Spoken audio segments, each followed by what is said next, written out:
All right. So if you want to know the details of the online test 1, you can refer to the lecture slide in week 4. Huh?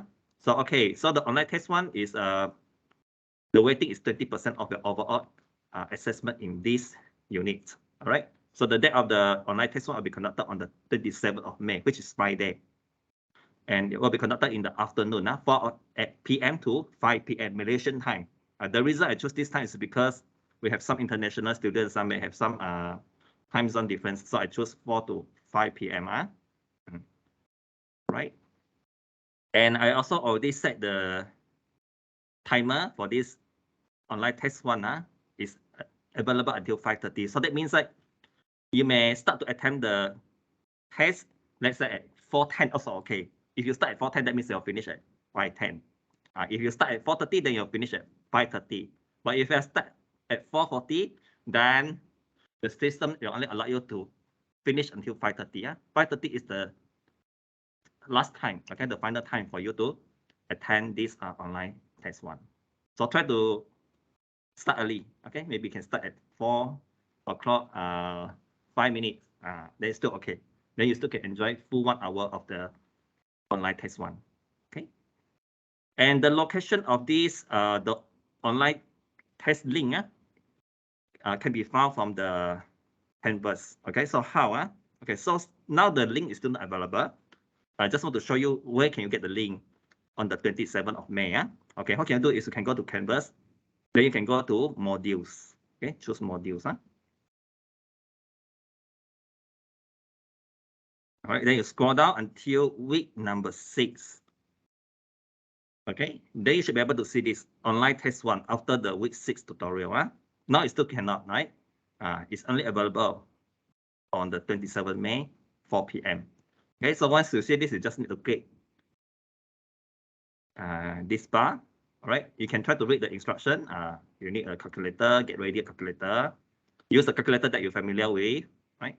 Duration of the test is 60 minutes. Waiting for this assessment is 20% on your entire marks. And okay, this test consists of 20 multiple choice questions. 1 question worth 1 mark. Okay, and then 1 question consists of 4 options for you to choose your answer. Okay, I already randomized the question and also the answer. So all of you will have different set of questions. Yeah, all of you will have different set of questions. So once, okay, you have gone through the instruction of the online test 1, then you just need to click on this button. So for your student view, it should be attempt, okay, attempt. Then you just click this or begin. Attempt. Press this button and then you can start. Okay. Okay, then how are the chapters will be covered for this online test 1? Okay, there are only 2 chapters will be covered, which are the descriptive statistics, and then chapter 2 is on the probability. So that means they'll only cover until week 4 materials, until week 4 only. Okay, so let us try to have 1 sample of the online test 1. If you want to know, okay, the sample, later on you can just go to Canvas. All right, then you can go to modules again. Okay, modules. I try to use the student view so that you are familiar with the format. So in order to prepare you to go for the online test 1, you can try the practice exercise 1. The format of the question is quite similar to the actual online test 1, which is here. It's under the week 4 to 5 for the, okay, I go to practice exercise 1. You may attempt this practice exercise as many times as possible because the marks will not be counted in your overall score. So you can try many times as you like. Okay, I try to use student view. You can read the instruction the same as the online test. Okay, and then click on the resume quiz button. And then you can start to do your question. Later on, we are going to discuss these questions. All right. So once you finish attempting all the 20 questions, remember, you have to click on the submit quiz button. It's on the bottom right-hand side of the screen. All right. Remember to click the submit button during the actual online test 1. Okay. So this is all about the online test one. Before we try to discuss the practice exercise one question, I would like to go through some of the PowerPoint slides which are useful for you to help you to do the revisions. All right. So all these PowerPoint slides, in fact, you already have, but I just try to sum up. I try to just get some important slides that we can discuss today during today's tutorial. Okay, so for online test one, what do you need to know? Okay, you should know what is the difference between the qualitative and quantitative data. Okay, you should know how to differentiate between the qualitative and quantitative data. Yeah, so qualitative data are non-numerical data. Okay? The data which are not really involve number, even though involve number, but this number only used to categorize the object or participant. Only used to categorize. The number only used to categorize. You are not able to differentiate or quantify how good or how excellent the people or the study object. Okay, so the example of qualitative data are like color. Okay, type of color is considered as qualitative data. And we have red, blue, green, qualitative data. Any more? Yes, like smell, the test, smell, bad smell, good smell, fragrance smell. These are considered as qualitative data. Okay, so qualitative data usually we can use our body to sense. Okay, whether it's bright or dark. Dark is also considered as qualitative data. Okay, loud or low noise or quiet noise. Quiet, loud, considered as qualitative data as well. Okay, all of these the words that use descriptive words, and then we consider as qualitative data. Okay, smell, name of the person also considered as qualitative data. Okay. Then on the other hand, how about quantitative data? Quantitative data usually involve numbers. Okay, involve numbers, such as room temperature, temperature of the room, right? Number of students in the class, number of cars on the road. These are quantitative data. Okay, weight of student, shoe size. Okay, so far so good, All right. Then for quantitative data can be further divided into two categories, either discrete or continuous quantitative data. Okay, so what is the meaning of quantitative discrete data? Quantitative discrete data are the data that have to be counted. You need to count. Okay, you need to count one by one. You cannot use any measurement to measure the number, but you need to count 1, 2, 3, 4, 5. Okay, and usually the value that you get from the quantitative discrete data, the value that you get will be whole number. Whole number means 0, 1, 2, 3, 4, 5, 6, 7, 8, 9, 10,000, okay, 11,000, 1 million. This is a whole number, right? Count 1, 2, 3, 4, 5. So we cannot, if your answer is 1.7, then this is not quantitative discrete data anymore. Quantitative discrete data usually is a whole number, okay? It's not continuous, right? Any question on quantitative discrete data? Only can count, like number of students in the class, number of cars on the road, number of pencil in my pencil case. Okay, how about quantitative continuous data? Quantitative continuous data only can be obtained by using certain measurement to get the answer. Okay, you can only collect data by using certain measurement. Like for instance, if you want to know height of students, then you need to use the measurement tape or ruler to measure height of student. Or you want to know weight of an object, let's say cheese, and then you need to use some scaling machine to measure the weight. Time also. Yes. Yeah, question? Time also, if you want to know the time, you may need to, okay, there's a duration of the time that you may need to use clock, right, to measure. Sir? Yes. Sir, what happens if we use mean or standard deviation or something like that? and for discrete quantitative data, we get a non-integer number. For example, 32.2 students. Do I take 32 students, 33 students, or 32.2? It's better, okay, if your variable of the study is like number of students, then you should round the answer to whole number to make it more meaningful. Yeah, depends on the study of your variable. If the study of your variable is you want to know number of audience attend a concert, okay, number of audience attend the concert, then the result that you get should be quantitative discrete data. Okay, number of audience or number of people buying tickets. It cannot be 10.7 tickets. Right. So usually for if the variable, if your variable is a discrete variable, then your answer, your final answer usually will better leave the answer in the whole number. Okay. But I think most of you, your survey, right? Your survey question mostly involve the quantitative continuous variable, right? Most of you. I think who asked the question just now? Is that Jonathan? Just now who asked the question? Brian.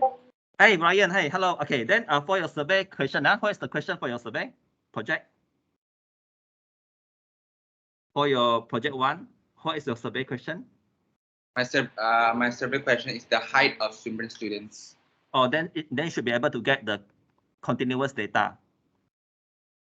Height, right? Height means you need to measure using some measurement type, or your participant need to using measurement type in order to identify their weight or the height as well, right? The height.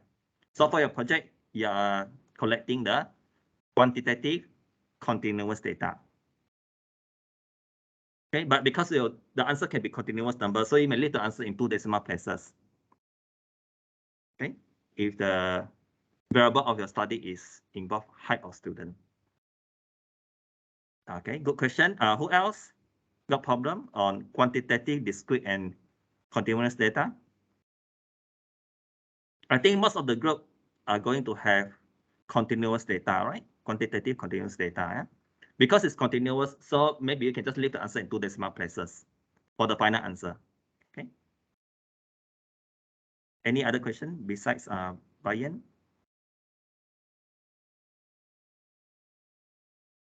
Who else want to ask question on quantitative and discrete and continuous? Okay, all right.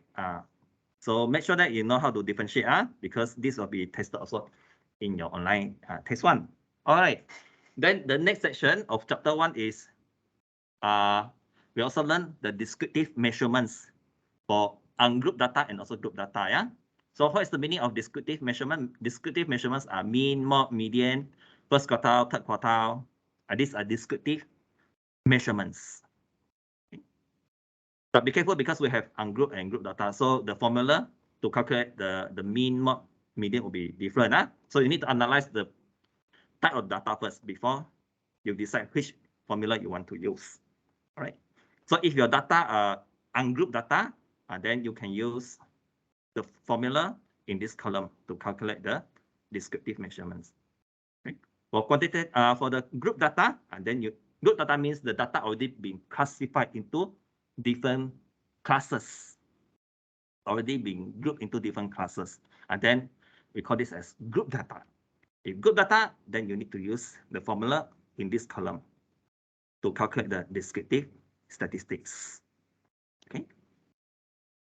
And for this descriptive statistics, if mean, mode, median, first quartile, third quartile, these are considered as the centrality measurement only, because these measurements, these 5 measurements only help you to identify the value of certain point of your data distribution.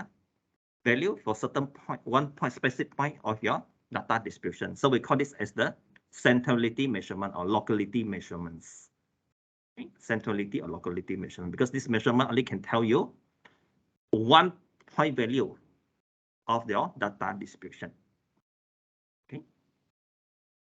If you want to know more, okay, further analyze again, your data pattern, your data skewness, the trend is Sir, low. sir, there's a question from Emmanuel. Okay, Emmanuel. Okay, let us see the question. There is a question for Emmanuel. Okay. Okay, let me see the chat. Yeah, go to check the question. Emmanuel question is, can you expand the formula for the group data formula for mod? Okay, all right. So I use one example. All right. Group data formula for mod. Okay. All right. Okay, group data.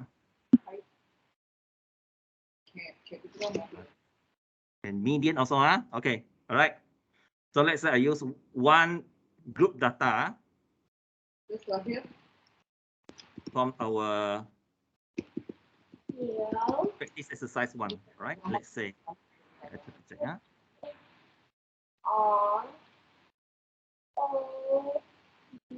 Okay, I use this one, all right? Question 5. Okay, question 5. For this question, this data are group data. Okay, these are group data also, because all of the value already been classified into different classes. Okay, however, each class has allocated only one value, is assigned one value only. So we call this as the single score frequency table. This table is called a single score frequency table because each class is only allocated a number, which is this one.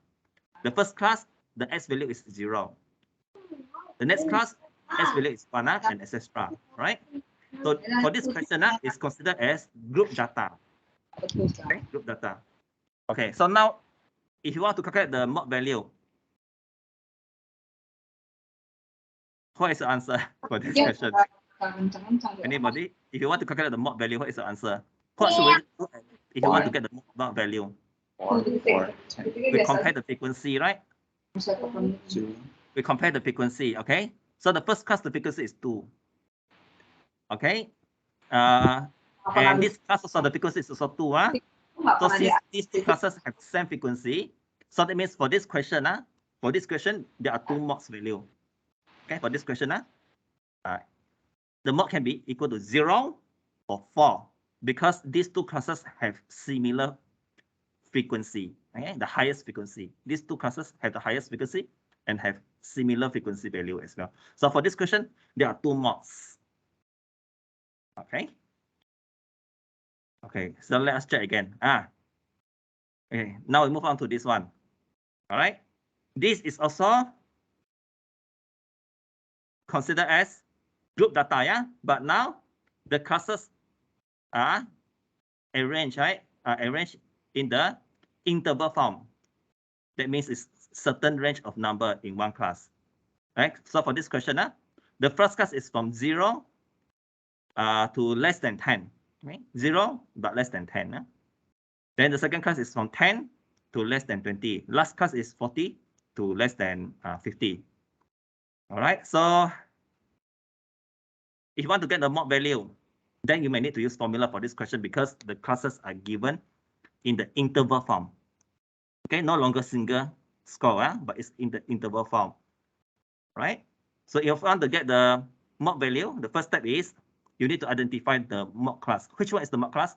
Among class 1, 2, 3, 4, 5. Which one is the mod class? Anybody? You need to identify the mod class before you get the mod value. 20 to under 30. Correct. So that means it's the third class, right? It's 20 to under 30 is the mod class. This class is the mod class. Why? What's the reason? Brian, just now you answered this class is the third class. It's the mod class. Why? What's the reason? Highest amount of frequency. Because this class has the highest frequency. Yeah, correct. Yeah, good. Right? Because this class has the highest frequency. So that means this is the mod class. If this is the mod class, that means the mod values should be equal to 20, but less than 30.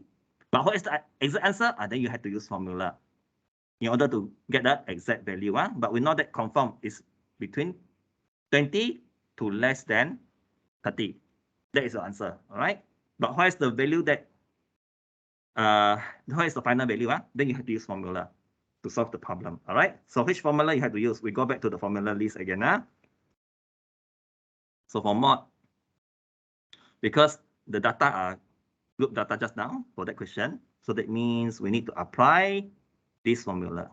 Okay, this is the formula that we need to apply in order to get the exact mod value, because the data are group data. All right, so we copy this one, right? You copy this formula. Okay, copy now. I copy to somewhere. Let's say I copy somewhere. Okay.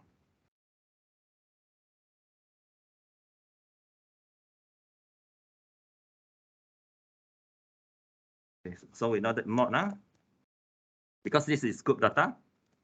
So the mod formula, okay, I just simply use the formula. Okay, I create formula. So it's L. L means the lower boundary of the mod class. Okay, L. If you want to put MOD is also fine. Let's say if you want to put MOD. This is the lower boundary of the mod class. Okay. Then plus.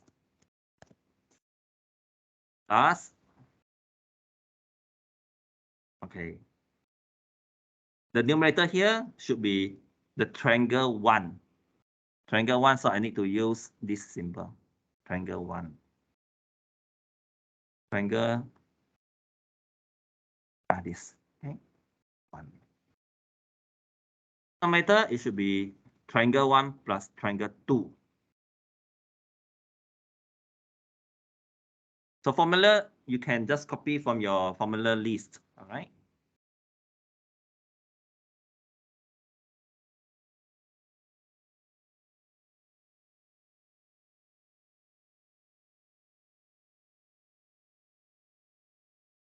Then multiply with C, multiply, so I just simply use this one, all right? C, big C.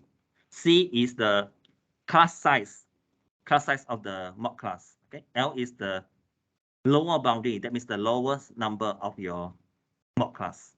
Okay, so this is the formula that you need to apply, if the classes are grouped in the interval form. I try to go to our online test, okay? I do it side by side so that you can see.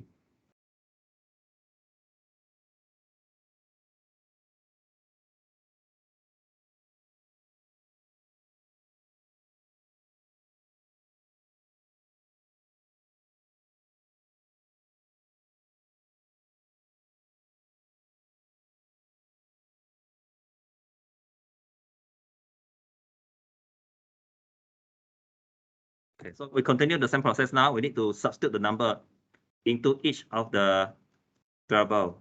All right. So I continue. I copy this now. Right.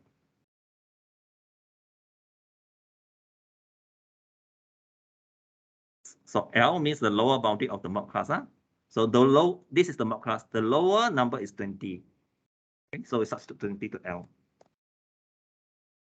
Triangle 1 means the frequency difference between the mod class frequency and the frequency before the mod class. So you need to get the difference between 60 and 20. The triangle value always positive. So for triangle 1, you have to use the frequency of mod class minus the frequency before the mod class. 60 minus 20. So you get what value? You'll get 40, right? 40. So we substitute 40 to here. So triangle 1 is 40, So for both, triangle 1 should be 40. Okay, triangle 2, what's the meaning? Triangle 2 means frequency difference between the mod class and the class of the mod. So it's 60 minus 10, so you get 50. Triangle 2 is 50. Okay, so CC is the class size for mod class.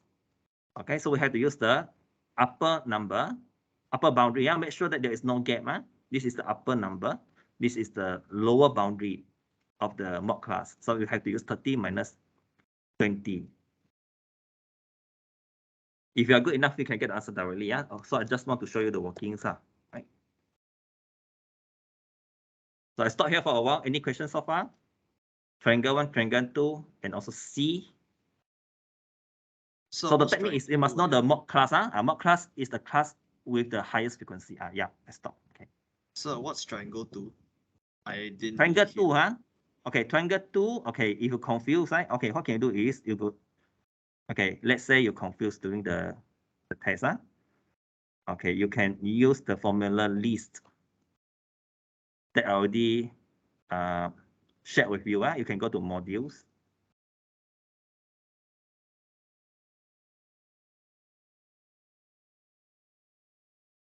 Okay, you go to the formula list 2022.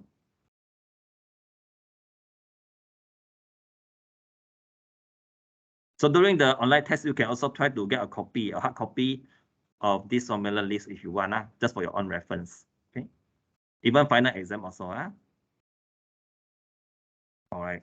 So this is the formula of mod. Right? If the data are arranged in the group format. Okay. So how is the mean of triangle 2? Okay. Your question. Okay.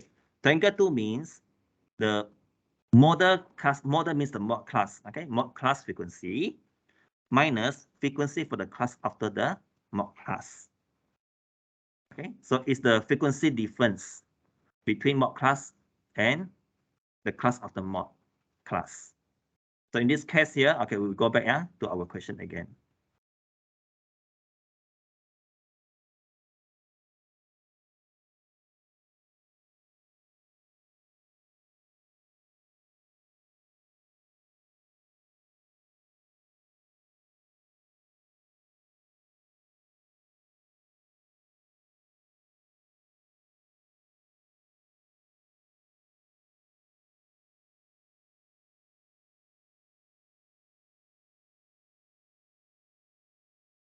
So just now for question number 9, if we use this data, right? This is the mod class, because this class has the highest frequency.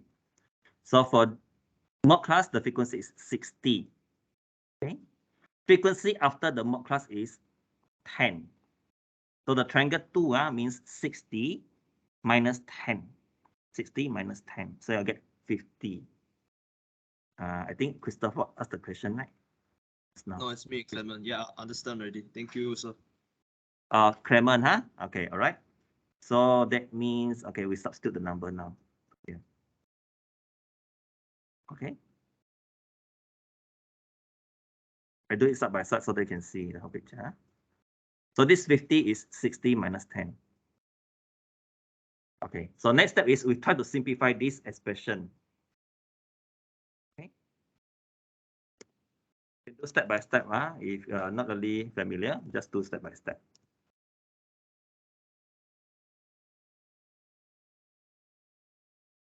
Okay.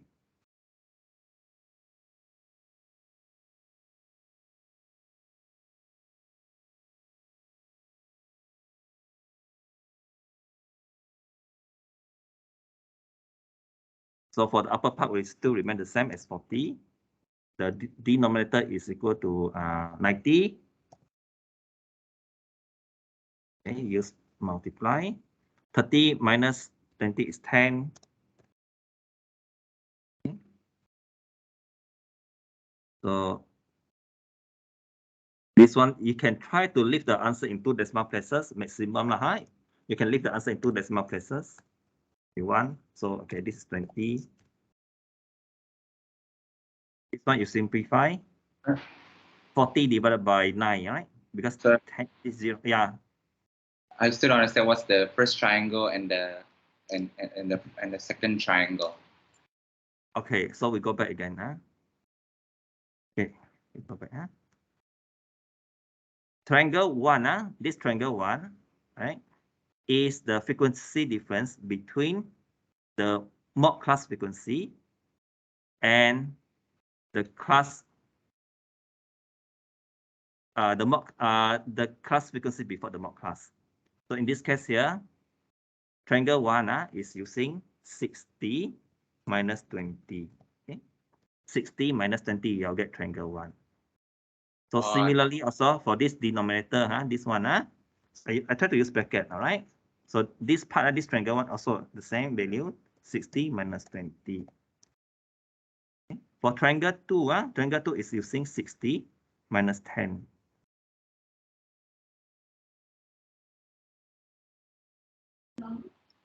I understand now. Okay, all right. So the numerator part here, you can simplify, you get 40. This one, okay, if you still not really clear, then what can you do is you just do step by step, right? Right. So it's 40 plus 50, you'll get 90 here. All right. Okay, this part you can simplify. 40 divided by 9. You may leave the answer in 2 decimal places because I think it's a continuous number.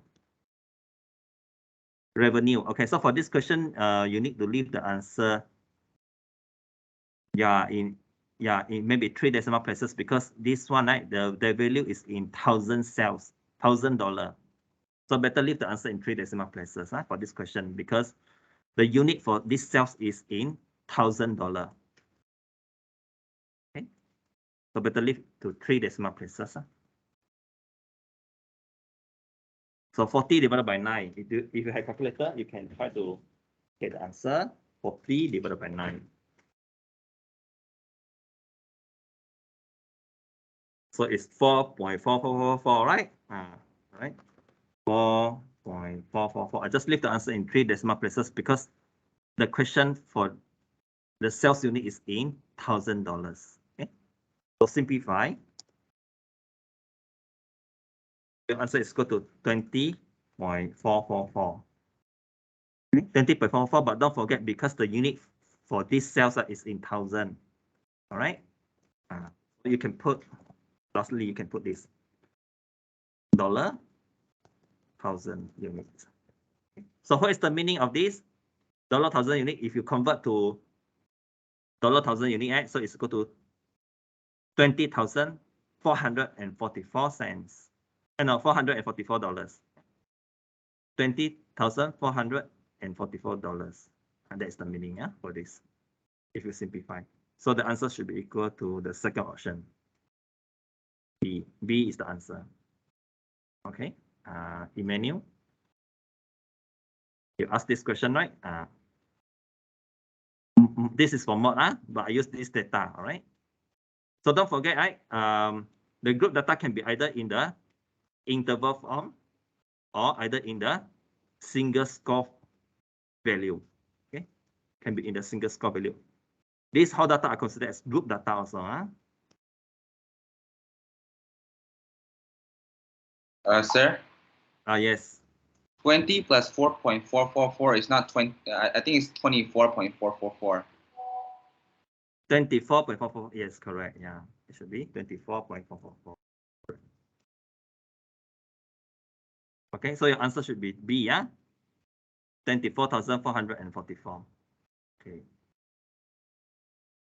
So mod done. Any other question for mod before we move to median? So far so good, Okay, then median, I think Emmanuel also got problem for median, Okay, since you asked how to calculate median for group data, so I need to differentiate to you, 2 different cases. Maybe you can start from the frequency table that shows single score. Okay, we start from here first, All right. So we try to use this data, the group data, to calculate the median value, right? But there are a few steps involved, There are a few steps involved.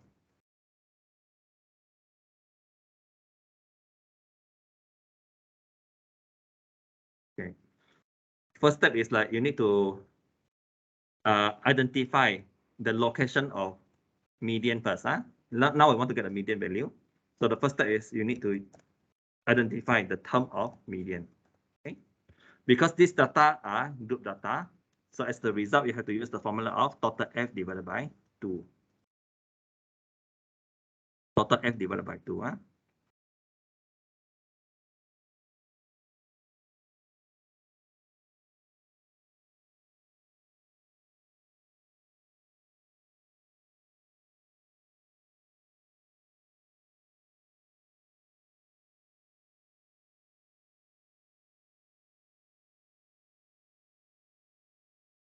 So bear in mind there is no plus 1, No plus 1 because the data are group data, so no plus 1. Okay. So we need to identify the location first. What is the reason we use divided by 2 is because 1/2 means 50%. So now I try to get the median. First step is we need to identify the location first. Okay.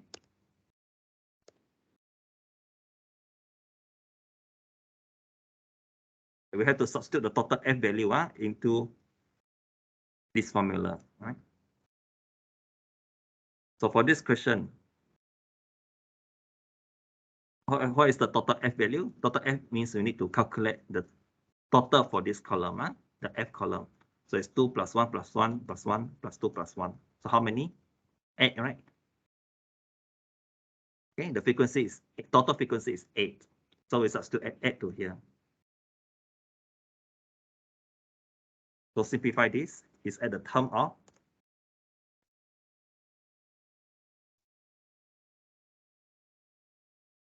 term of 4. So what is the meaning? That means like median is the fourth lowest number.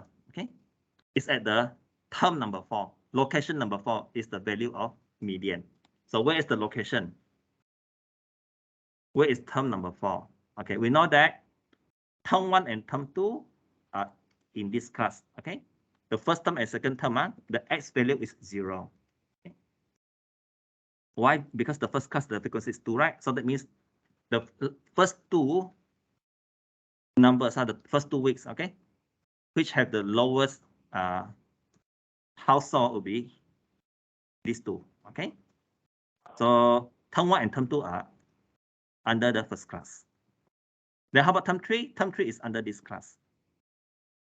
Term 3 is under this class. So term 4 is under this class. It's in this location. Okay.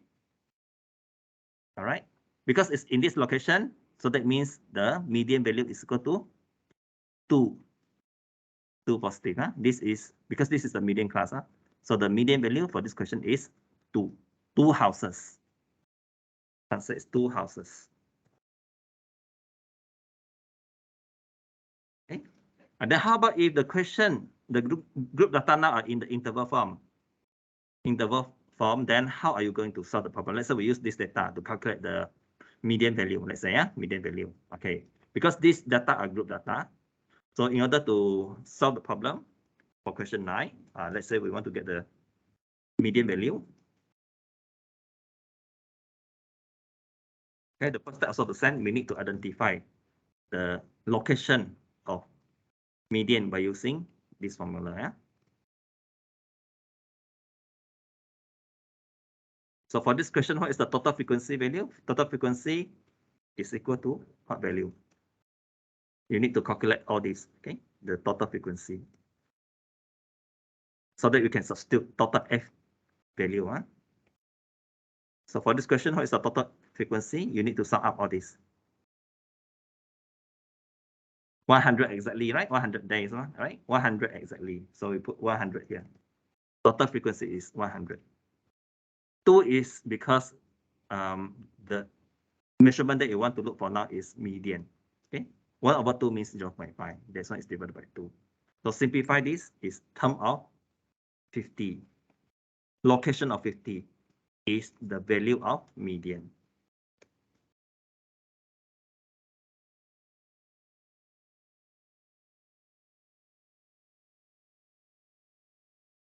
Term of 50. Okay, so now you need to check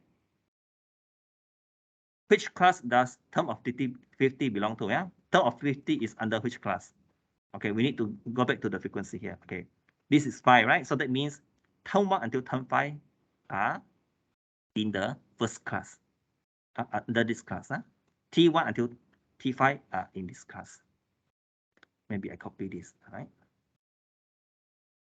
The working you do not need to show to the examiner. Okay, but you can use for your own reference only. So it's good that we can build another column, extra column after the frequency column. We can add one more column, which is the term column. Okay, I try to add one column here. I insert column. Okay, and name this as term. Extra one, this is extra. Okay, so we can write down here T1 until T5 are in the first class because the first class frequency is 5. Okay, next, the second class should start from T6 until what number? Okay, we have to use 5 plus 20, so it's until T25. Third class should start from T26. odd number, you had to use 25 plus 60, or you can use 60 plus 20 plus 5, so it's equal to 85. Next class should start from T, 86. E, okay, you can use 85 plus 10, you'll get 95. Okay. The last class consists of 5 numbers. Okay. The last 5 frequency, which have the highest number. So should start from T, 96 until 100. Okay, the last 5 numbers have the highest value, and they are under the final class. So now you check. The median just now that you calculated, the location is at location of 50, right? So T50 is under which class then? If you check this one, T50 is under which class? Under first, second, third, fourth, or fifth? T50. T50 is here, right? Within this range. So that means this whole class, this one is considered as the median class. Okay, the whole class is median class. If this is the median class, so that means your median value also should be between 20 to less than 30. Okay, so median value should be within this range. But what is the exact value? You need to use our formula in order to get the answer, right? So formula, how to get the formula? You can get from the formula list. Okay, I think I'm not going to pick up the phone. Okay, so median, group data. So we need to copy this formula. This one we need to copy. Okay.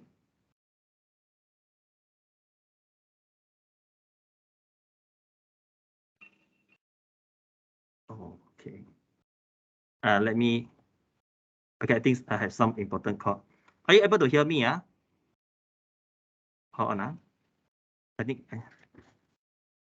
Hello.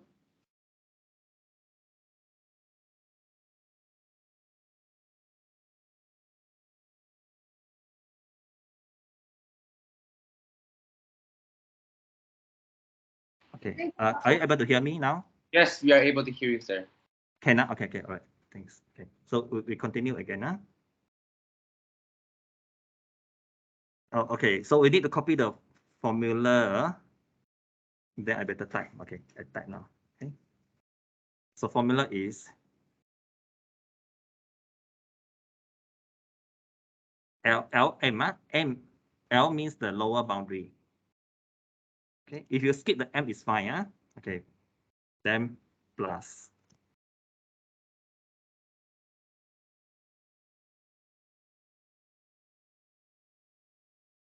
This part should have 2 layers.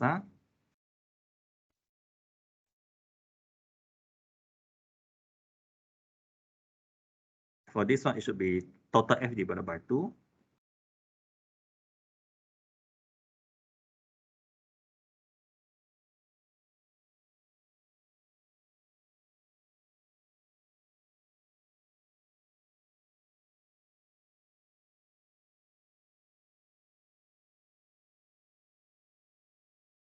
Okay, minus the total frequency before the median class.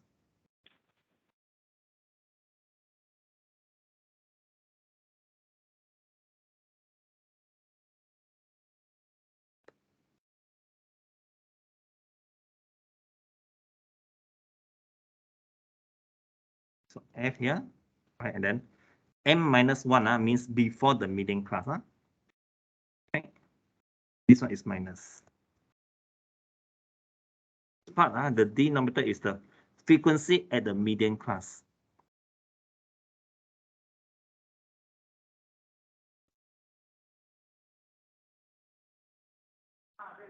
Then lastly, multiply with the class size of median class.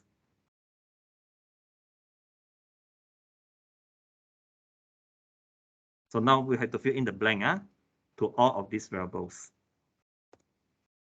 It is now.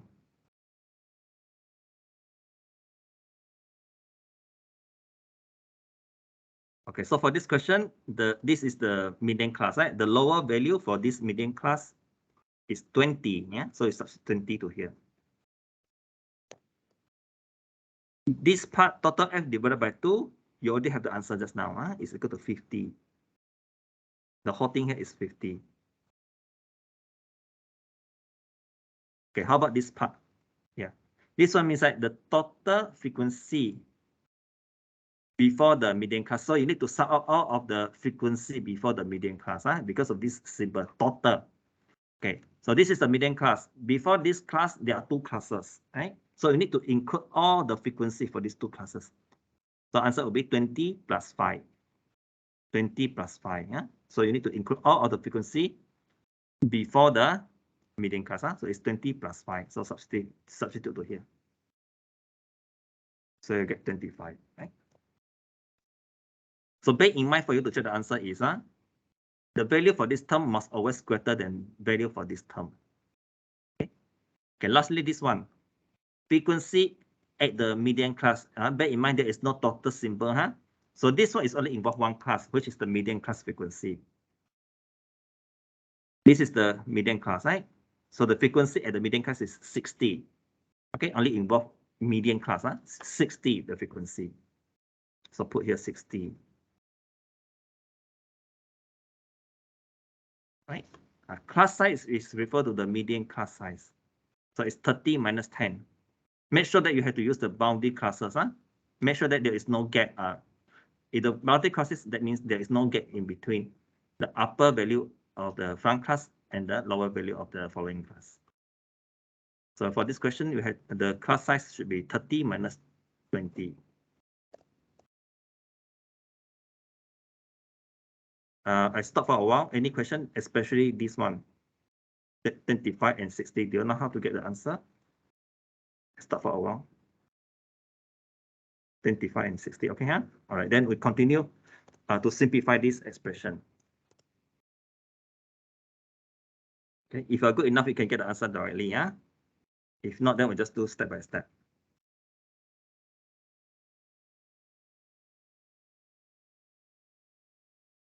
Okay, so 50 minus 25, answer is 25.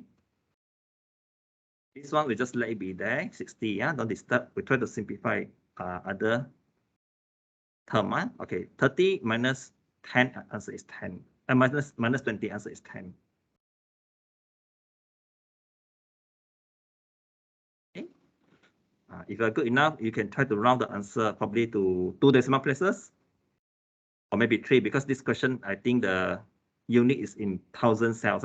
So probably you can leave the answer in 3 decimal places.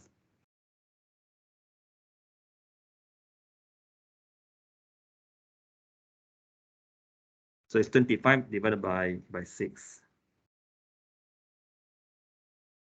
So it's 4.1666. Maybe you can just round to 3 decimal places. That is 4.167. Simplify, answer is equal to 24.167. Okay. For this question, the unit is in $1,000. $1,000 is the unit. So the answer for this question, the median is in $1,000. Okay. So if you simplify, answer should be equal to $24,167. Okay. So what is the answer?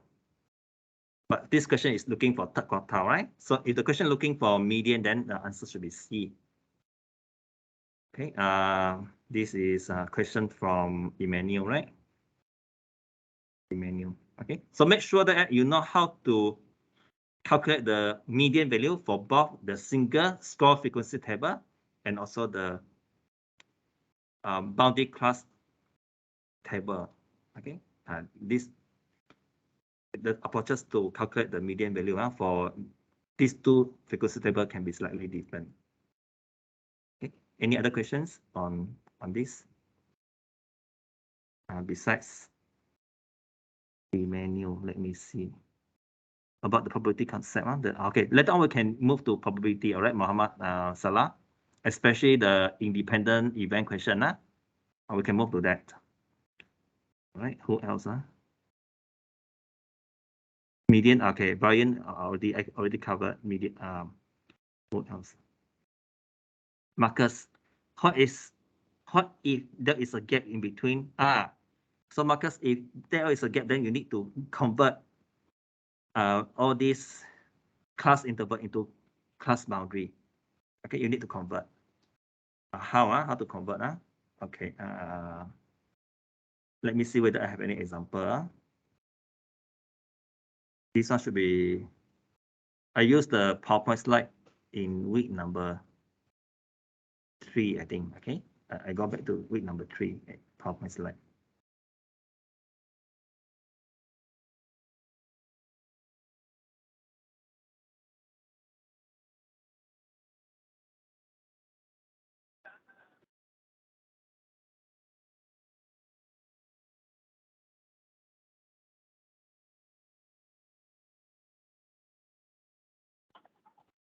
This is week 1.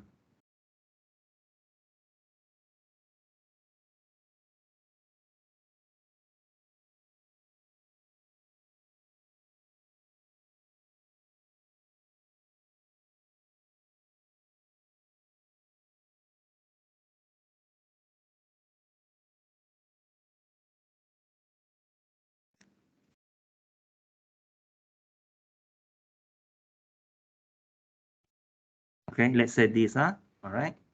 So originally this score, the score column here, if you check, right, the upper value of the first class is different from the lower value of the following class.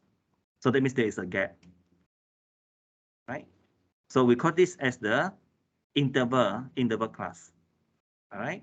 So for interval class, you cannot apply the formula that we learned this afternoon in order to get the median, third quartile, first quartile. You cannot use the interval class. You have to use the boundary class.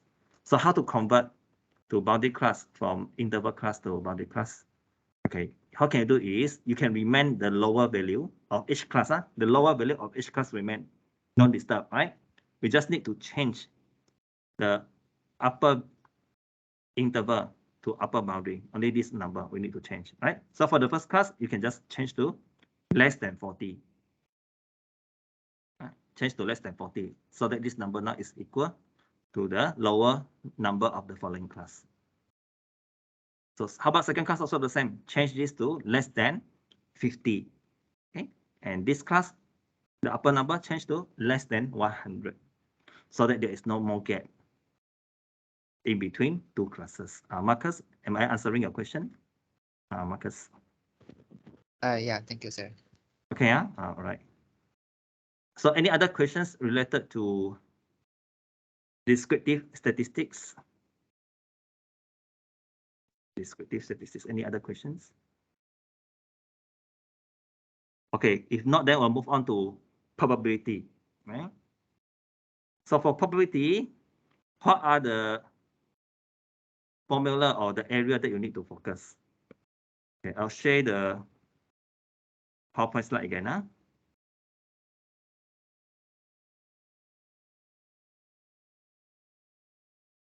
Okay, so for probability generally, there are 3 sections that we have studied. 3 general sections. Right? The first section is that you must know the general probability concept and also the formula in order to solve the problem that only involve one event usually. Okay. Okay, so the first formula that you know should be the relative frequency rule in order to get the probability value. Let's say if you want to calculate probability of event A happen, then you need to apply this formula. Okay, in order to calculate probability of event A happen. So what's the formula? Answer is equal to number of elements in event A divided by number of elements that can be appear from your sample. Okay, so this is the total number of sample. This is the total number of elements that can have in your event A. And besides that, right, this formula also can be used to calculate the NA if the PA and NS are given.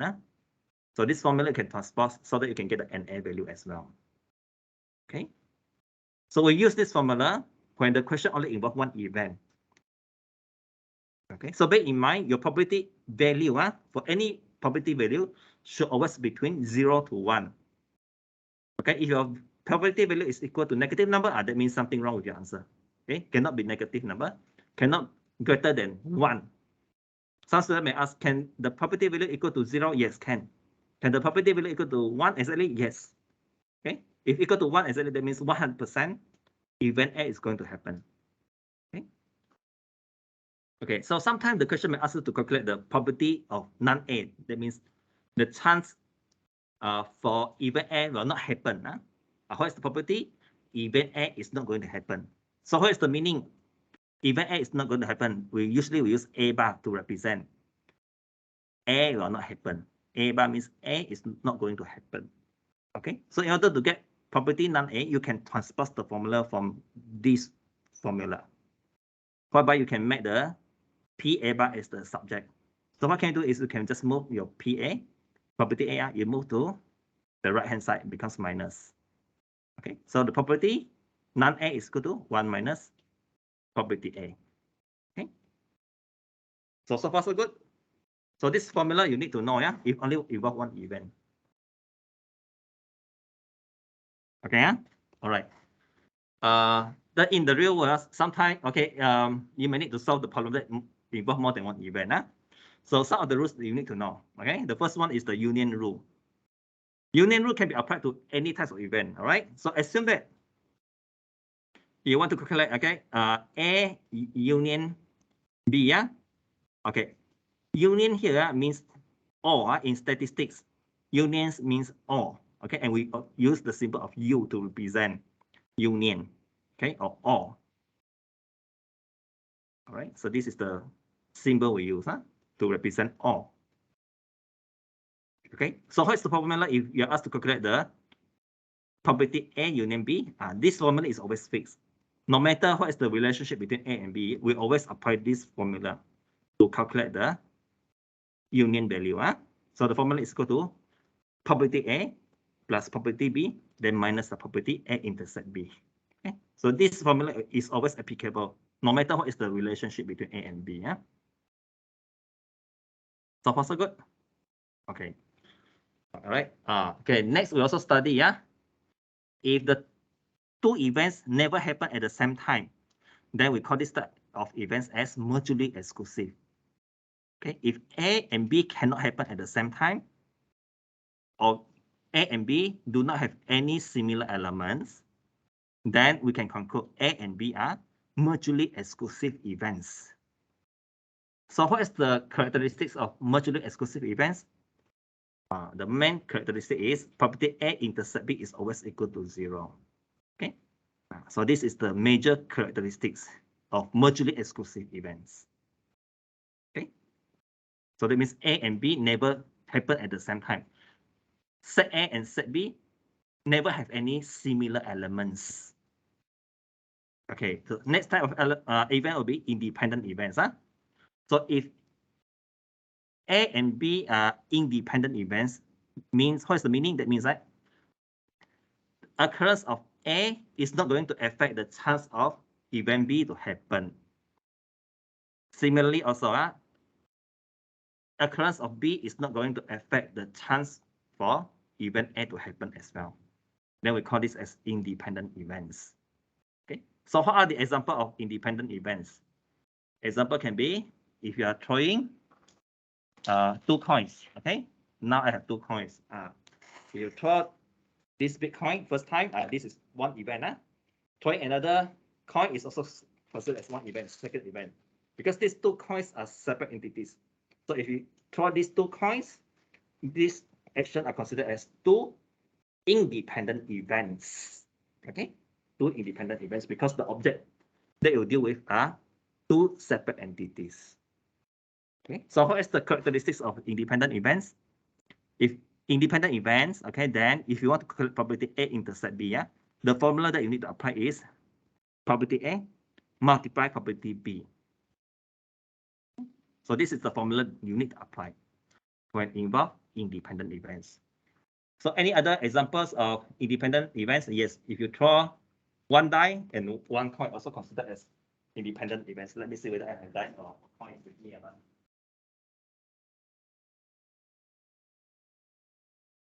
Okay. So let's say if you throw one coin and one die, these are considered as independent events. Okay, independent actions. If you throw two dice, also the same, at the same time, also considered as independent events. Another example would be if you withdraw two balls one by one with replacement. With replacement means you return the first ball before you choose the second ball. Yeah, with replacement. These two actions also considered as independent events. Okay. So if independent events, you need to use this formula to calculate probability A intersect B. Okay. All right, because A is not affected by B, B is not affected by A, for independent. So if the question is looking for probability A, given that B already happened, then your answer is still equal to probability A, because A is not affected by B for independent. Similarly, also, if the question is looking for probability B, given that A already happened, answer is still equal to B. Okay. So these are the major formula that you need to know for independent events. Later on, I'm going to discuss a few questions because I think requested by Muhammad Salah just now, right? Okay. Last one will be dependent events. Dependent events means two events will affect the chance to happen between each other. So that means if A and B are dependent, A is going to affect the chance for event B to happen. Similarly, also, B is going to affect the chance of event A to happen as well. So if there is a case, what is the formula that we need to apply for dependent events? Okay, let's say the first formula, if you're asked to calculate probability A, given that B already happened, then the answer is equal to probability A intersect B divided by probability B. Okay, so if B is at the back, that means B should be the denominator. Okay, if A is at the back, then A should be used as the denominator. Bear in mind, A intersect B always equal to B intersect A, same meaning. Okay, but A given A is not always equal to B given A. Okay, sometimes the question may ask you to calculate the probability A intersect B. What can you do is you can apply this formula by transposing probability B to the left-hand side. Yeah, so that A intersect B will be an object or subject. Yeah, so you can transpose the formula like this. Okay, so these are the formula that you need to know for probability chapter. Okay, let us try to do some application question now. Because I think Pauline also cannot understand probability chapter. Okay, independent and also dependent events. All right, okay, so let us go to some of the questions here, let's say. Our practice exercise question again.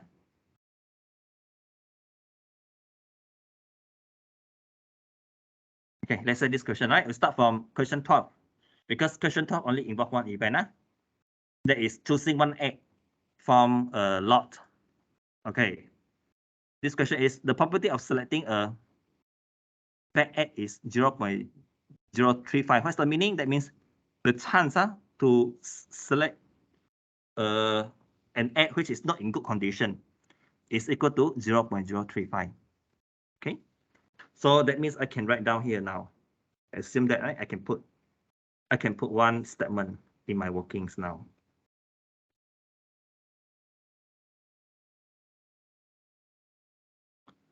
So if I use B to represent bad egg, right, then I can say probability B is equal to 0.035, right? I can make one mathematical equation now from the first sentence. Okay, now we go back to the next sentence. And assume that there are 400 eggs altogether in a lot or the basket. So that means the total sample of our experiment consists of 400 eggs. So you can write down the NS value, the total sample, the total number of sample for the experiment consists of 400 eggs. So I put here NS is equal to 400. Okay, next sentence. What is the number of bad eggs in the lot? So this question is asking you, among these 400 eggs, how many eggs are bad eggs, which are not really good, right? Not good condition.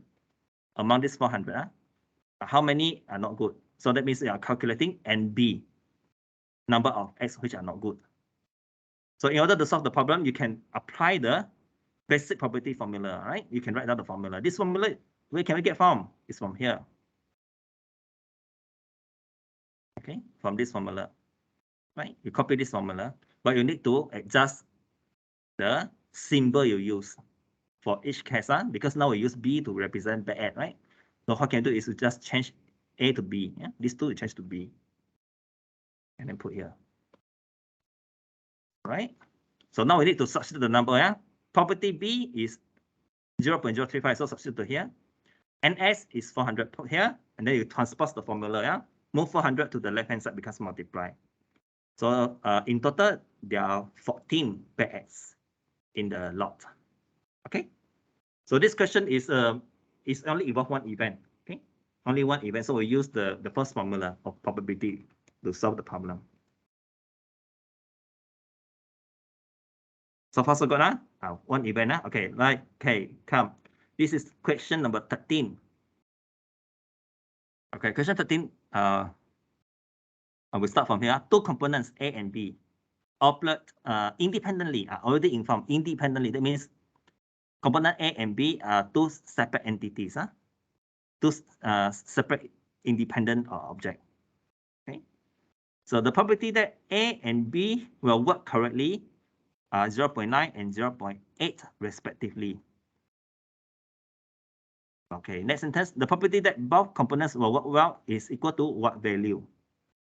Okay, so in order to answer this question, right, it's better for us to use a symbol and also try to translate this sentence into a mathematical equation.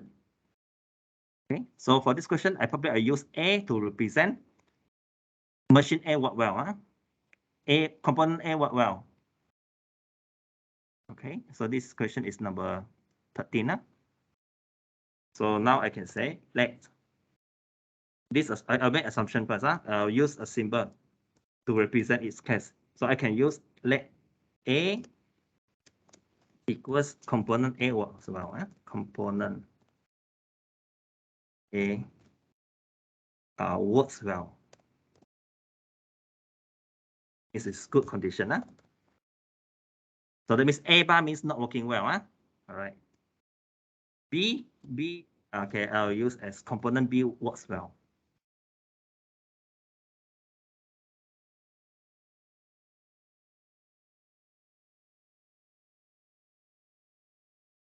So for this question, there are two probability value already given.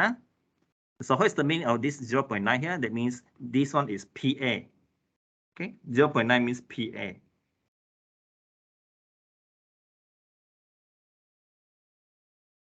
The given one.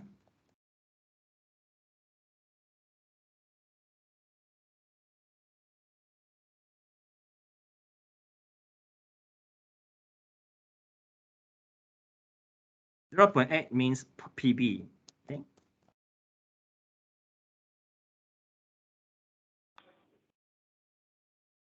So now you're asked to calculate what is the probability that both components work well.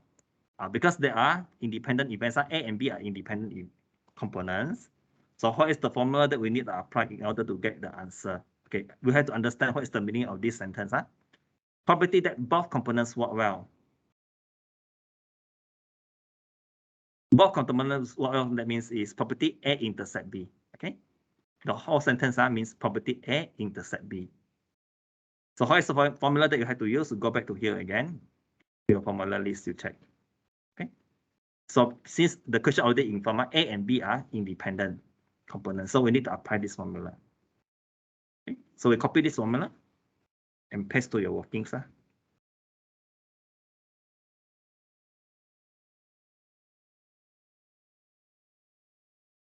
So write down this formula and then substitute the value for probability A and probability B. So answer is equal to 0.72. Okay. Okay, one example is not enough. Any other independent question? Because Muhammad Salah would like to know more, right? Okay, so let us check again. Any other? This one I'll let you do by yourself. Question 14. Because also independent. Try to get some question slightly different question. Okay. Question 17. Question 17 is if two dice are thrown together. Okay, so that means if you throw 2 dice, so if you throw 2 dice, this action are considered as 2 independent events, because these 2 dice are 2 separate entities. The result of these dice will not affect the result of these dice. Okay, so these are considered as independent events question. So what is the probability of getting an even number on 1 dice and another dice will get the odd number? Okay, if your question is involve 2 dice, it's good that you can get ready the 36 possible outcomes combination value. Okay, get ready first. Just like the example that we did during the week 4 class. Okay, you can go to this one. So the technique is, if the question involves 2 dice, then you need to get ready the 36 possible outcomes. Okay, the NS is equal to 36. NS is equal to 36 if involve 2 dice. There are 36 total possible outcomes, which is the NS. Okay, so we copy this possible outcome, and then we can paste to our workings. Yeah. Okay, this one I move to somewhere I want to hide it.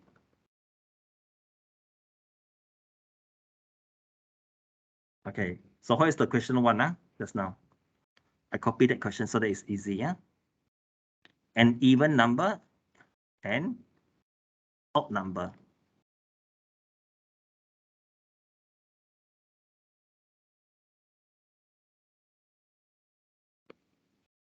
So now the question is looking for probability of getting 1 even and 1 odd number. So this is the question recall from question number 17. All right. Okay. So there are 3 among these 36 outcomes. Which combination will give you 1 even and 1 odd number? So at first we have to understand the meaning of even. Even means the number that can be completely divided by 2. An example would be the even number would be like 2, 4, 6, 8, 10. These are even number, right? Odd number means the number that can be completely divided by 2. That is 1, 3, 5, 6. These are odd numbers. Or 1, 3, 5, 7. These are odd numbers. Okay. So among these 36 possible outcomes, which outcome will give you this combination, 1 even and 1 odd? This first outcome, both are odd number, right? Odd. So this combination does not fulfill the requirement. So out. Okay, this is not the option. Okay, this one, 1, 2. First number is odd, second number is even. So fulfill this requirement. So this is one of the possible outcome. Okay. How about this? No, because both are the odd number, so not meeting this requirement. So out. This one, yes. So you can circle it. This one, no. This one, yes. Okay. How about this? 2, 1, yes. Fulfill. 2, 2, no, because both numbers are even number. Even number does not fulfill this. So out. This one, yes. This one, out. This one, yes. This one, out. Okay, so continue for the following rows, other rows also. So then you count. So how many possible outcomes are that fulfill this requirement? So you count 1, 2, 3, 4, 5, 6, and then 7, right? 7, 8, 9, 10, 11, 12, 13, and then 14, 15, 16, 17, 18. Okay, so there are 18 outcomes that fulfill this requirement. So it substitute 18 into the numerator. Then how about the denominator? Okay, it depends on the experiment because the experiment involves 2 dices. So that means the total number of possible outcomes without considering this criteria altogether will be 36. 36 are from here. Okay, so we substitute 36 here. Simplify, you get 0.5. I stop for a while. Any question for the question that involves 2 dice?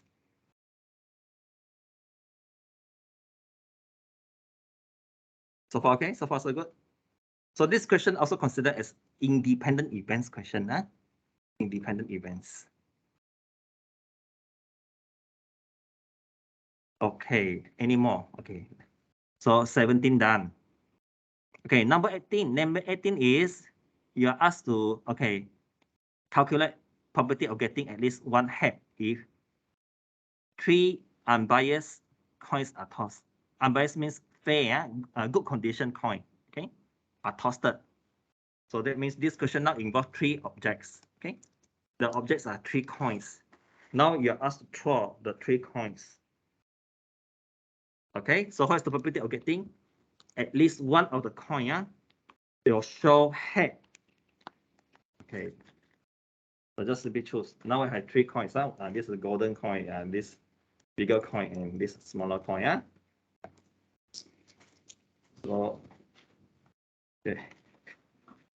So now at 12, these 3 coins at the same time, or maybe one by one. Okay, so this action are considered as 3 independent events action. Okay, 3 independent events action. All right. So for this question, you still have to apply the independent event probability formula to solve the problem, right? But not involve 3 events. Okay. So how to solve this problem? Okay. I try to translate this sentence into a mathematical equation first.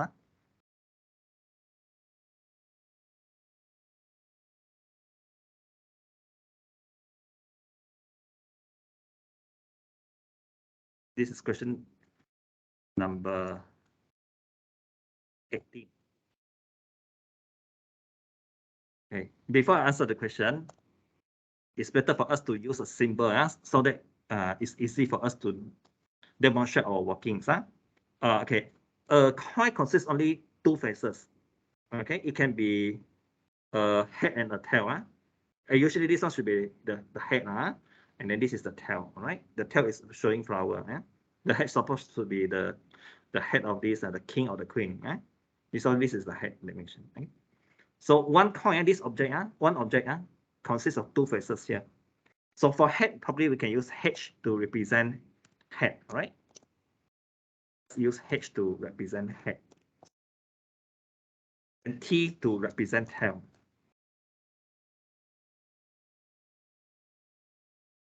Then we try to translate the sentence into a mathematical equation. At least one head. At least one head. So I copy to here. I put P. It means probability. At least.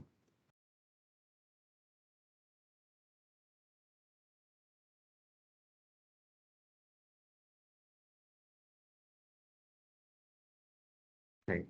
There are 2 ways, 2 approaches to answer this question. There are 2 approaches to answer this question. Okay. Okay. I try to use this method first. I'll try to show you the first method. First method is we try to list down first the possible outcomes. If you throw 3 coins without consider whether it's head or tail combination. So let us try to list down first the possible combination of these 3 coins. So we start from maybe head. It can be 3 of the coins will show head, right? This can be the first outcome. The second outcome can be first coin will show head, second coin show head, and the third coin will show tail. Okay. Head, tail, head. Next outcome can be T, H, H. Any more? It can be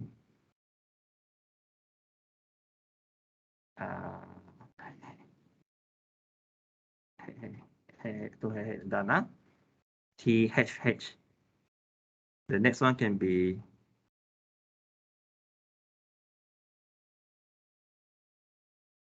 will show tail. Another one can be TTH.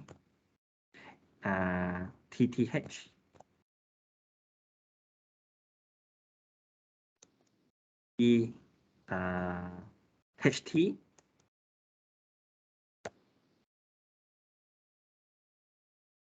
The last combination can be HTT.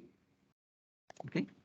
So there are in total there will be 8 possible outcomes. Okay, 8 possible outcomes. How to get 8 possible outcomes? Because there are 3 coins. So 3 coins, but 1 coin consists of 2 faces only. Yeah.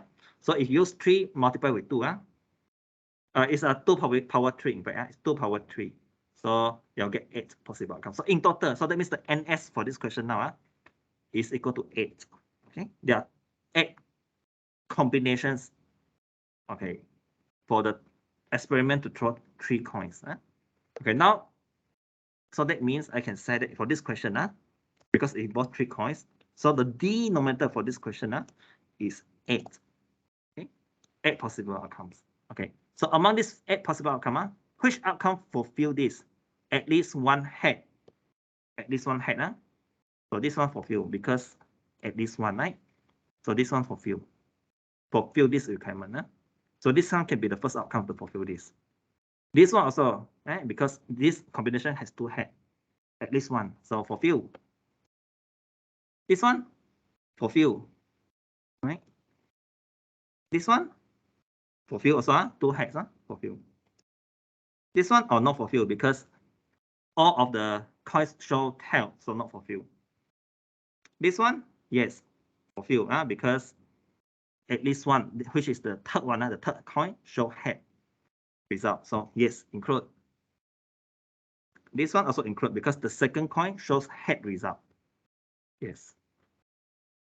This one also include because the first coin show the head result. So you may find that there are 7 outcomes fulfill this requirement, at least one head. So that means your numerator for this question is 7. Answer is 7 divided by 8.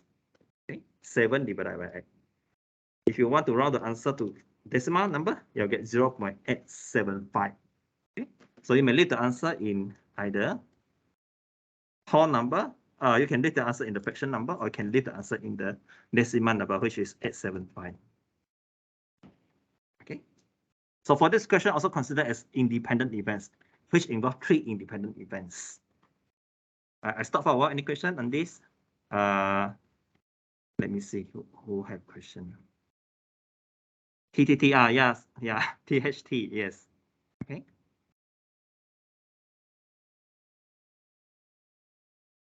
Any other questions? Still no questions, Okay, all right.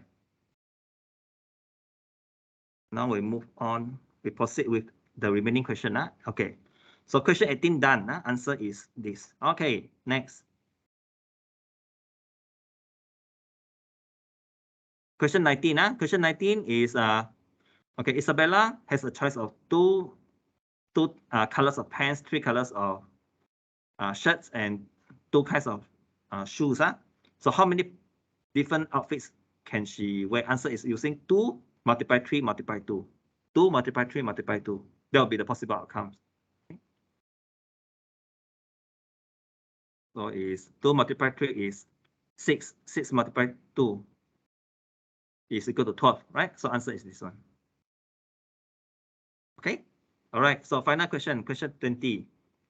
Okay. So for question 30, you have this table, right? So this table is called as the joint probability table. The whole table is called as joint probability table that show the gender and also the car model preference information. Okay, gender and car brand preference. All right, so you are asked to use this table in order to calculate the probability that a female is chosen given that she likes a Toyota car. Okay, so how is the meaning of this sentence? What is the meaning? Let me copy this question first.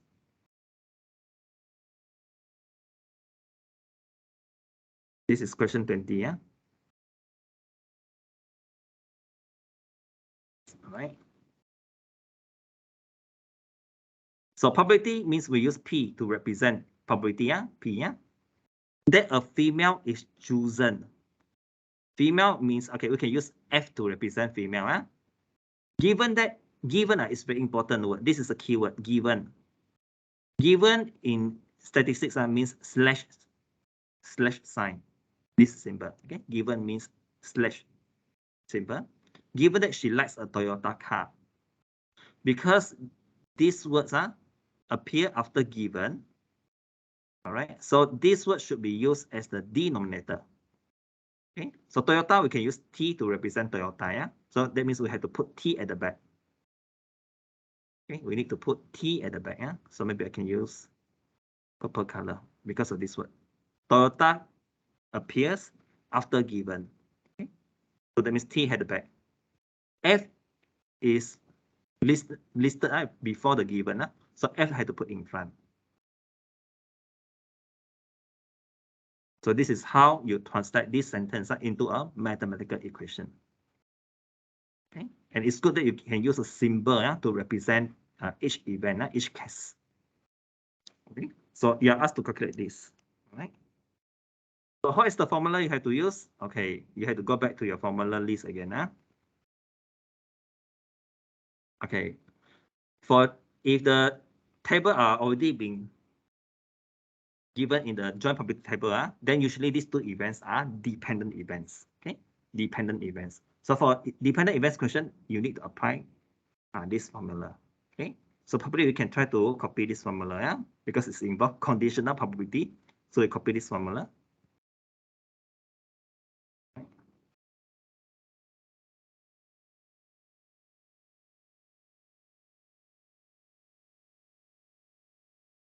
But we need to modify the formula, right?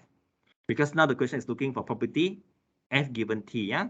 So that means we need to substitute F to the A, okay? F given T. This question is looking for F given T, yeah? Inside, all of the A we need to change to F. And the B we need to change to T.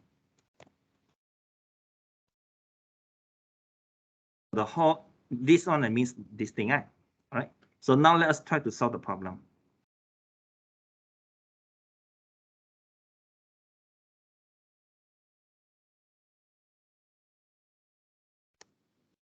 Right. Okay, we can try to solve the problem layer by layer.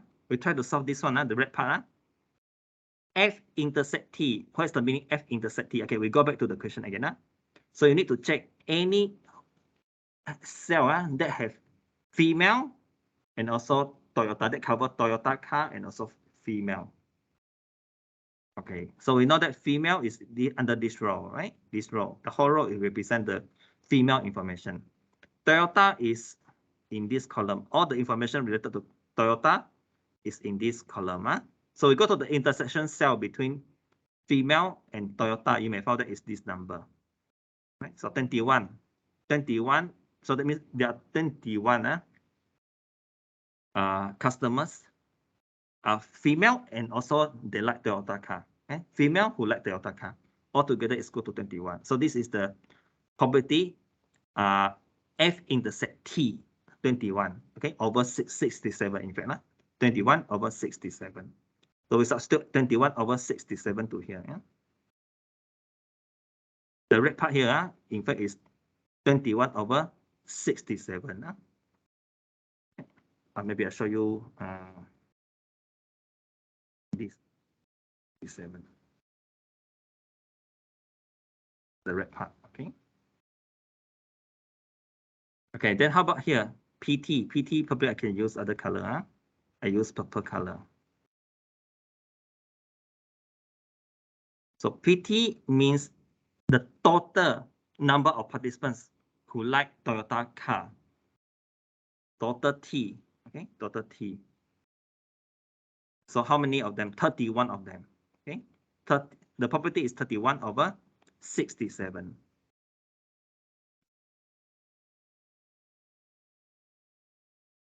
I found that the numerator and denominator got 67, which can be compensated and can be cancelled out. So as a result, if you don't want to put to indicate 67 is fine, you can just delete so that you can set the time. Okay. So the answer is equal to 21 divided by 31. If you simplify, you get 0.6774. So if the question is involved joint probability table and also the tree diagram, you need to use the dependent event formula to solve the problem. Okay. So this type of question very important for your online test 1. Okay, so if you want to have some other question that are related to joint probability table, you can go to exercise 2.3.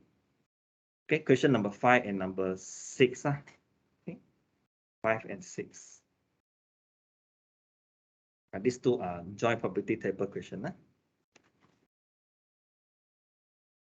Do you want me to go through one of the questions? Maybe we can go through one of the questions here. All right, we try question number 6. Yes. Just now the question 19. Can you explain 19. Oh, 19 means how many possible combinations. So what can you do is, okay, because there are three objects, and then each object has a few characteristics. Okay, let us go back to number 19. Okay, so the first object is pen. Pen consists of two characteristics, two different colors. Okay, two options. We don't know what is the color, but we know that there are two different colors of pens. So this is object A, two combination. Object B is got how many combination? Three combination. Three colors, right? And then object C is the shoes, got two types. Okay, so now the question is asking, how many different combination of it, for Isabella, if she have these resources. So answer is equal to 2 multiply 3 multiply 2. 2 multiply 3 multiply 2. Okay, thank you. Now understand. So you get 12, Yeah, all right. Okay, now we go back to your tutorial question, tutorial. Maybe you can try question number 6 together, all right? So this question is, you're asked to use this table, which consists of total frequencies 200, and you need to assume that A is the event, that person is a male, okay? Let A is equal to male, and B is equal to a person who has the age between 25 to 50 years old. Okay, so this is event B, This is event A. Okay, part A. What is the property of choosing a person who is male? Okay? If you choose a person, okay, randomly, this from the customer, if you choose one, out of 200, if you choose one. Okay, what is the property that this person is a male? Okay, so in order to solve the problem, that means this question is looking for probability A, right? Because we use A to represent male for this question. So that means this question is looking for probability A. Only one event. Okay? Choose one person, one event. Okay? So how is the value you get then? Male. So how is the formula you need to use? Only one event. So how is the formula? Formula, you can just apply from here, right? From the formula list that you already have. Because only one event. So we use this formula. So copy this formula, right?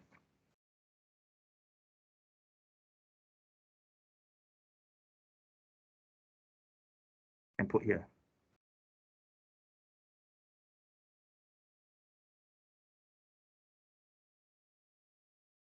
Then substitute the number into each variable. So for this question, the NA is equal to number of males, total number of males. Altogether, how many? 110.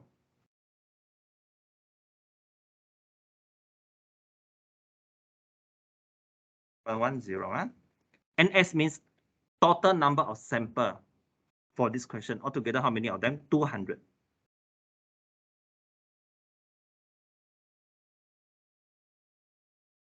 Then simplify and leave the answer in 4 decimal places. For this question, you need to leave the answer in 4 decimal places. So it's 11 divided by 20. So it's 0.55.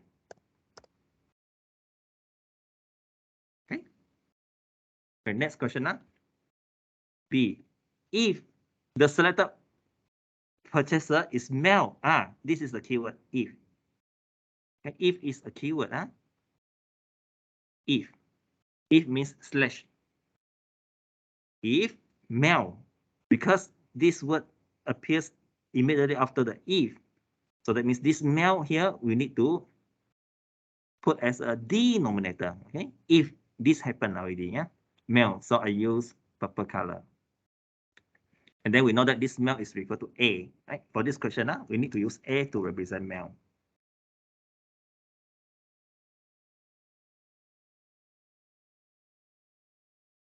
What is the probability that he is age 25 to 50? Okay, so this will be the numerator, right? This is the numerator. This characteristics will be the numerator. Okay, so what is the symbol we use to represent this group of people? We use B. Yeah?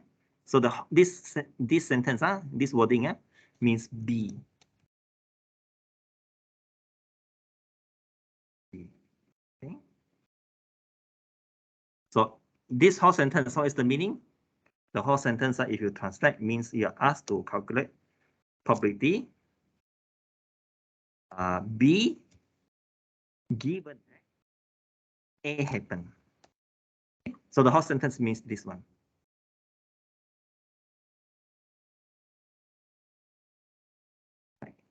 Mean this, So because it's involved conditional probability question, so that means you need to use the dependent event formula, right? So we copy the formula. B given A. B given A means probability B intersect A divided by probability A. So I copy this formula.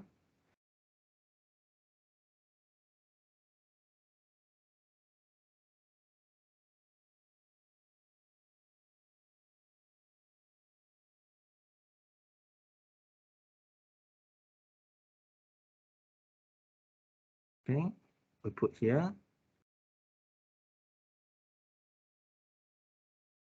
The next step is to substitute the value for the numerator and also the denominator. So this one I use red color so that you're not confused.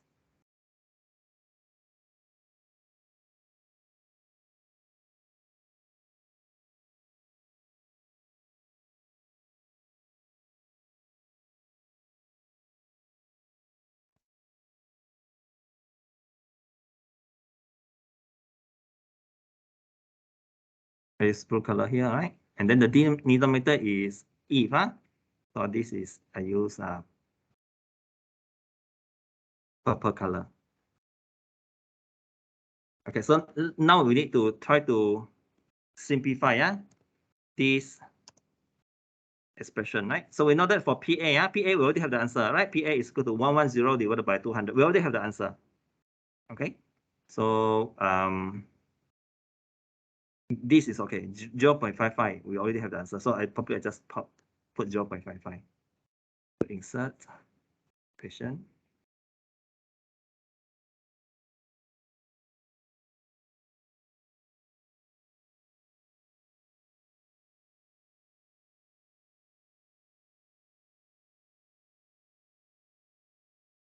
Okay, probably I'll just do in like this. Okay.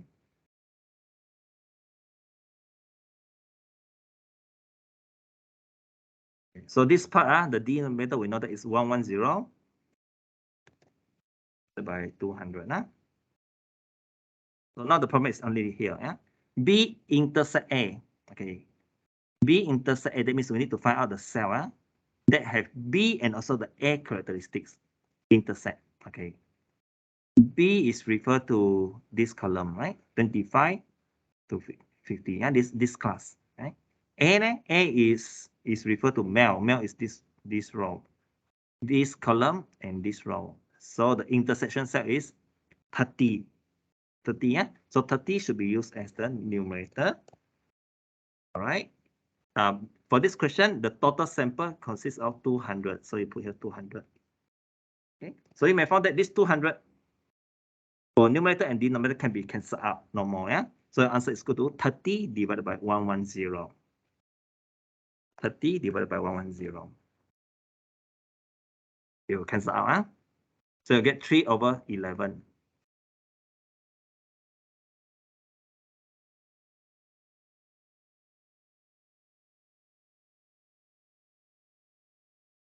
Three over 11.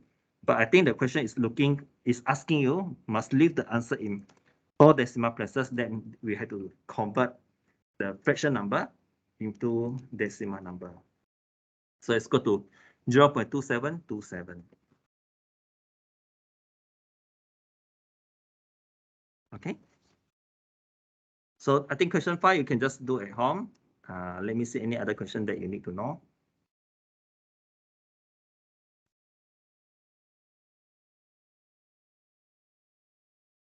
We still have some time, all right.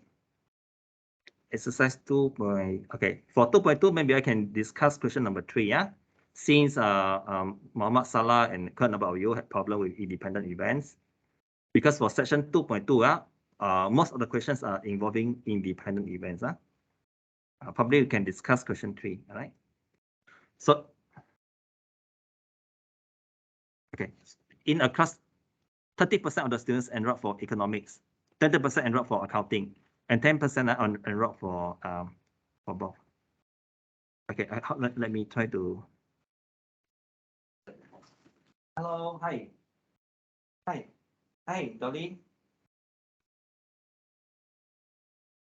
I already received my lunchbox at 12 from Edwina. It's a pie, right? It's a pie. Oh, for my morning. Oh, but then I got online class until I have class until 4 o'clock. Okay, thanks. Or maybe 4:30 or how? Okay. Yeah, thank you. Bye bye. Okay, so let's start. Okay, 30% of the students enrolled for economics, 20% for accounting, 10% enrolled for both. So that means 10% enrolled for economics and accounting. That is the meaning. So if a student is selected at random, you only select one student. So what is the probability that he has enrolled for economics or accounting? So to answer this question, it's better for us to choose a symbol to represent each event. Right? So maybe you can use E. Let E represent economics. All right, and then A to represent the accounting. Okay, then we try to translate all these sentences into a mathematical equation. Right. So for this sentence, means probability of selecting a student who will enroll into economics only is 0.3. Okay, 30% means 0.3. 30% for accounting. So that means probability to have one student to major in to enroll into accounting only is equal to 0.2. Okay, 10% enroll for both. That means probability E intersect A for both. That means enroll into both subjects is equal to 10%. 10% means 0.1. Okay, so these are the information given for you. So now you ask to calculate what is the probability that he has enrolled for economics or all means union. All means union. Okay, so this question is looking for probability E union A. E union A. Okay, so far we only learned one formula that involves union, which is this one, right? So no matter A and B are mutually exclusive, independent, we always apply this formula. Okay, same formula. No matter whether A and B are mutually exclusive, independent, or dependent. If you want to calculate A union B, we always apply this formula. So we copy this formula and paste to the our working paper. Okay. So that means E union B is equal to probability A plus probability E, and then plus probability and then minus probability E intersect A. Then we simplify, right? We try to substitute the number into each variable. So PE is 0.3, put here. PA, 0.2, put here. E intersect A is equal to 0.1, put here. Simplify. So answer is equal to 0.4. Question number 4. Okay, we still have 10 more. Okay, we still have some 10 minutes. Okay, number 4. Okay, I'll go through 2 more questions. Then we will just call it a day. Okay. This is question number 4. A man and his wife appear in an interview for 2 vacancies in the same post. 2 vacancies. Okay, the probability of husband selection is 1/7. That means that the chance for husband to get the job is only 1/7. Okay, chance for husband to get the job. And for the wife, the chance to get the job is 1/5. That means it's slightly higher compared to the chance of husband. Okay. Then the next sentence is, what is the probability that only one of them is selected? So that means either a husband will get the job or the wife will get the job. Only one of them can get the job. Okay. So this is the question that you need to look for. So before we answer this question, it's good that we can use a symbol to represent each of the object. All right. So maybe you can use A to represent husband get the job. Okay. Husband is selected.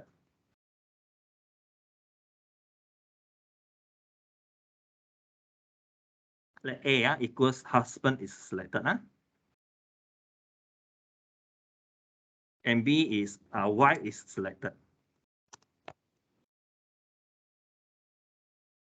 So if A is husband is selected, that means A bar means husband is not selected.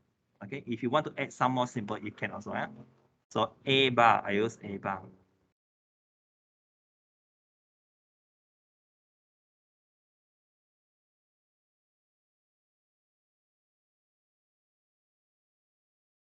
A bar.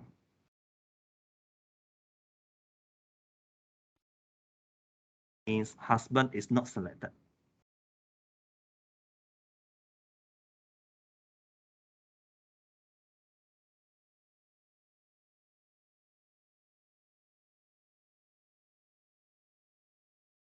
B bar means wife is not selected. B bar.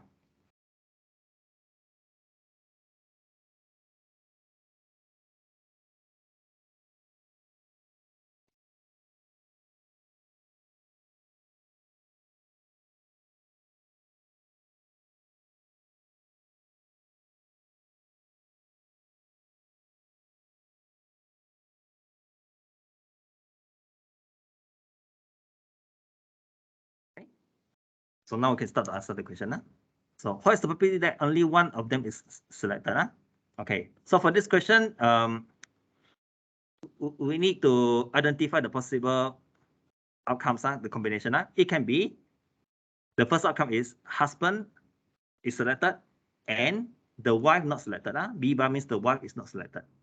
So this can be the possible outcome, right? In order to fulfill this requirement. Or also we use plus. Or the next combination can be husband not selected and the wife is selected. So there are only 2 possible outcomes that fulfill this requirement. Okay, so the next step is we have to substitute the number for each of the outcome. Okay, so we start from here. What is the probability? A, the husband is selected. Answer is 1/7 is from here. Okay. And what is the probability that the wife is selected? It's not selected. It's not selected. So answer is 4/5. How to get 4/5? That is 1 minus 1/5. 1 minus 1/5, then you can get 4/5. Okay. So 4/5 is using 1 minus 1/5. You'll get 4/5 here. Okay. The next combination. What is the probability? Husband is not selected. Husband is not selected means using 1 minus 1/7. So I'll get 8/7. 6/7, sorry. 6/7. And then what's the probability? The wife will get selected. Answer is 1/5 from here. Okay, so substitute this number and then simplify this mathematical expression. Then you should be able to get the answer. Okay. And then the last question that I'd like to go through is question number 2. For question number 2, it's better for us to use the Venn diagram to solve the problem. Okay, for using the diagram. Okay, so let's analyze the question together. Question 2. So the probability that student passes mathematics test is 3/5. So that means chance for student to pass mathematics subject is 3/5. Okay, so I probably use M to represent mathematics. Pass mathematics. And the next sentence, the probability that he passes both chemistry and mathematics is 2/15. What is the meaning? That means this student will pass both subjects, N. And in statistics, that means intersect. So intersect, we use this symbol, right? And then we can use C to represent chemistry. So probability C intersect M in this question is 2/15. So I write down first the information. Next sentence, probability that he passes at least one test is 2/3. Okay, 2/3, at least one. So how is the meaning? Because only two tests. Tests only, mathematics and chemistry. If at least one test, what is the meaning of this sentence? This sentence means C union M. Okay, at least one. So it's 2/3 is probability C union M. This meaning. So I use purple color. Okay, next sentence is you are asked to calculate what is the probability he passes the chemistry test only. Only one test. Cannot be both, right? So if you draw the Venn diagram, which area does this question want? Okay, so let's draw, because there are two subjects, right? So try to draw two circles. Okay, and we know that because chemistry got some students pass both subjects, so that means we have some students in the intersection area between mathematics and chemistry. So these are the students who pass both subjects, which is equal to 2/15.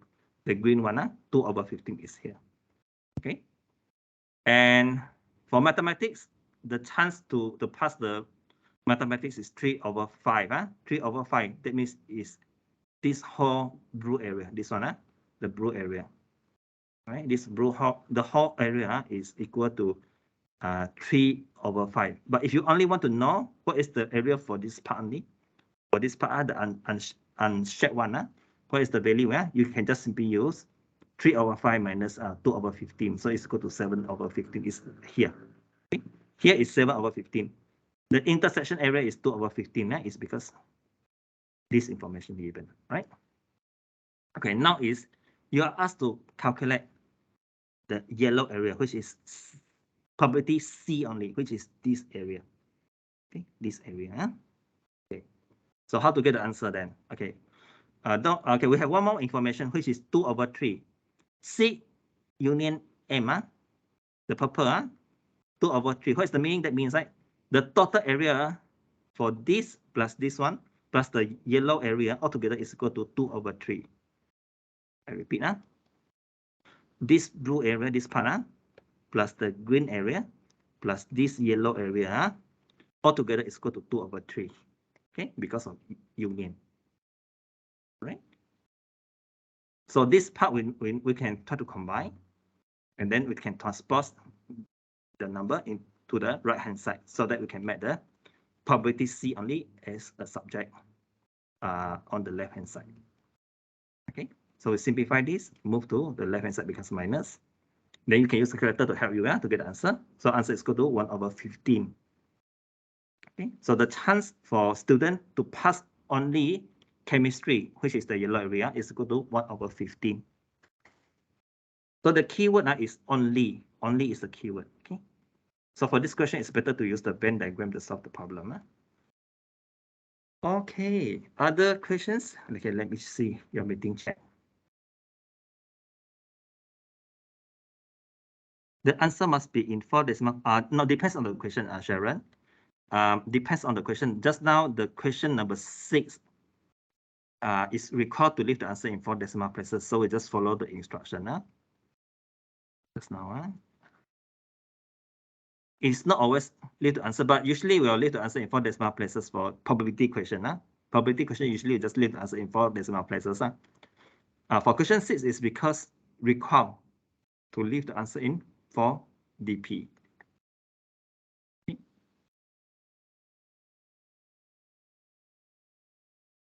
Then we have Muhammad Salah. NS is the total, correct. NS is the total number of sample in an experiment. Okay? Total number of possible outcomes in an experiment. So NS can be referred to total number of possible outcomes or total number of sample.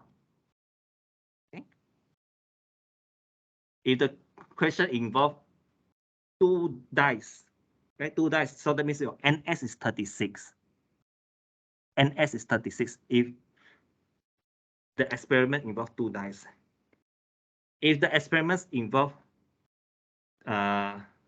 two coins, then your NS is 4. There will be 4 possible outcomes when you throw 2 coins, okay? When you throw 3 coins, then your NS is 8.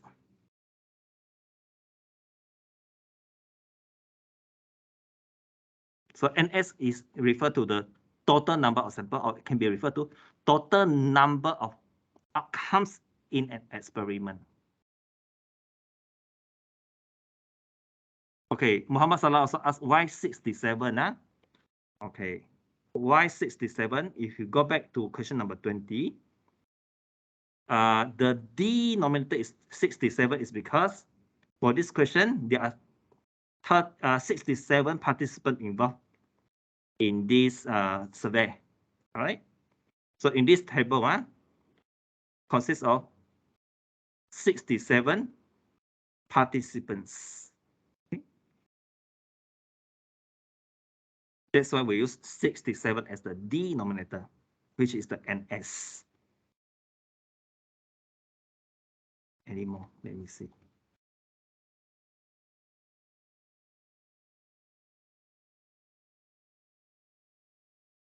All right. Are you okay with the question like this? Choosing two balls 1 by 1 with replacement and also without replacement question. Are you okay with that question? Yes. Okay. Yeah, I'm okay. Sir? Sir? Yes. Yes. Can I leave now? I have class after this. Okay, sure. Okay. So I see you. Bye-bye. Yeah. Okay, sir, have a nice day. Okay. All right. Yeah, so it's nearly 4 already. I think you have another class later on, most of you.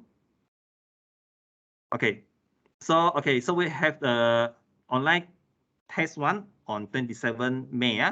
So a day before the online test, I'm going to circulate one more email to inform or to remind you about this test. All right. So if during the test, if you got problem to access, please email me or contact me, call me or just email me so that I can respond and provide help. So okay, yeah, enjoy your holiday as well. Muhammad Salah. Stop to do recording now. Any other questions before we call a day?